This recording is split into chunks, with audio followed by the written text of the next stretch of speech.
আজকে বলবো আমার শ্বশুরবাড়ির কথা। 78-এ আমার বিয়ে হয়। শ্বশুরবাড়িতে আসে 25 জন লোক, জয়েন্ট ফ্যামিলিতে। এখন সব বয়সের ইয়েতে সবাই এক এক করে চলে গেছে। এখন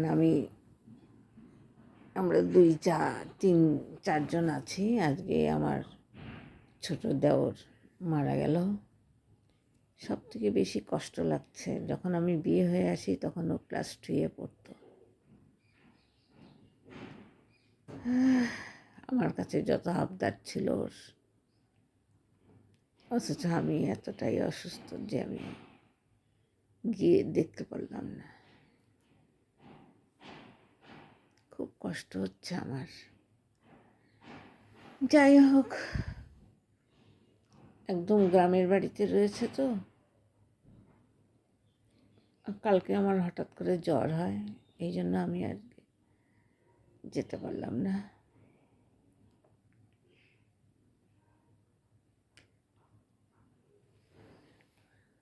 মাত্র 56 বছর বয়সে আমার দেওর চলে গেল। আমি 74 বছর বয়স, আমি এখনো রয়ে গেলাম।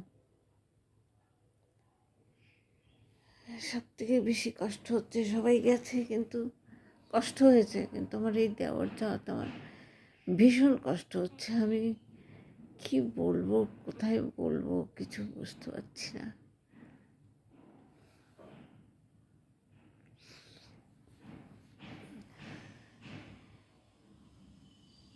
এত ভালো ফ্যামিলিতে আমার বিয়ে হয়েছিল।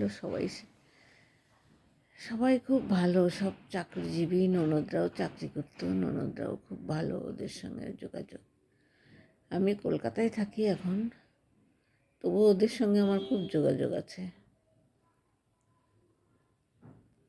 কিন্তু আজকে এমন একটা দিন যে আমি তার যেতে পারলাম না।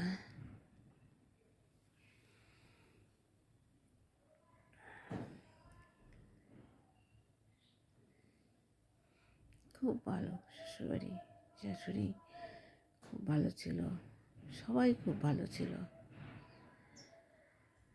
মানে ভালো বললে কেউ বিশ্বাস করবে না। সব সম্পূর্ণভাবে কেউ ভালো হয় না, তার মধ্যেও ভালো খুঁজে নিতে হয়। সেই জন্যই আমার ভালো, আমি এখনও তাদের ভালো চোখেই দেখি, ভালোই দেখি।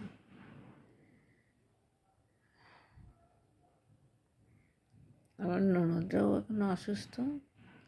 আমি যাওয়ার মতো অসুস্থ, আমার এত জ্বর হয়েছে যে আমি যেতে পারলাম না। তবু ওদের সঙ্গে আমার খুব যোগাযোগ, খুব ইয়ে।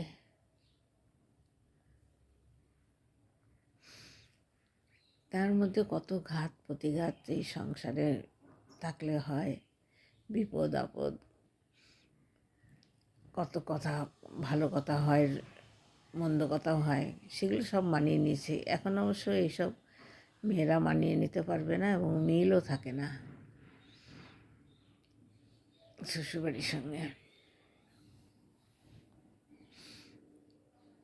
এই তো আমার বক্তব্য, আর কি বলবো। কারোর সঙ্গে তো শেয়ার করতে পারলাম না, সে নেই।